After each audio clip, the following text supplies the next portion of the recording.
Hi everyone and welcome back to the channel. In a previous video I covered genetic algorithms and how they can be used to optimize parameters for robotics applications. In this video I want to introduce you to another approach, Optuna, a Python library for optimization problems that contains multiple statistical methods. There isn't one optimization method that is best for every problem. Different methods search the parameter space in different ways, and choosing the right one can make a big difference. To help you identify which method works better for your problem, I updated the genetic algorithm implementation script and created a similar one that uses Optuna for the same optimization task.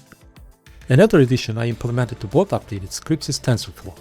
Instead of running the optimization trials blindly, with TensorFlow dashboards you can observe the detailed trends of indicator progress, which should also help you tuning your reward functions. So, how is Optuna different from the genetic algorithm? A genetic algorithm evolves a population of solutions over multiple generations. Optuna takes a different approach. It keeps track of all previous trials and uses their results to decide where to search next.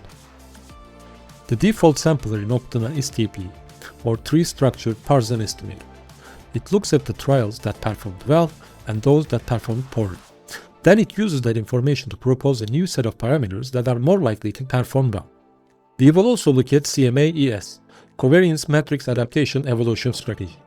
Yes, CMA is actually an evolutionary optimization method as well, but unlike the basic genetic algorithm I covered in the previous video, this one continuously adapts its search based on what worked in previous trials. In this video, we are going to compare these approaches by running them on the same robot optimization problem from the genetic algorithm video before. As you can see on the dashboard, since this is a narrow search space and we are only optimizing two parameters, the final results are fairly close. But that's also the point. As the optimization problems become more complex, the choice of your optimization method can become much more important.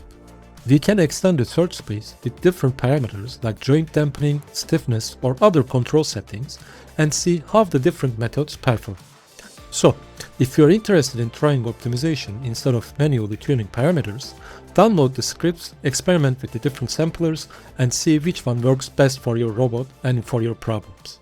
Thank you for watching the video and make sure to subscribe.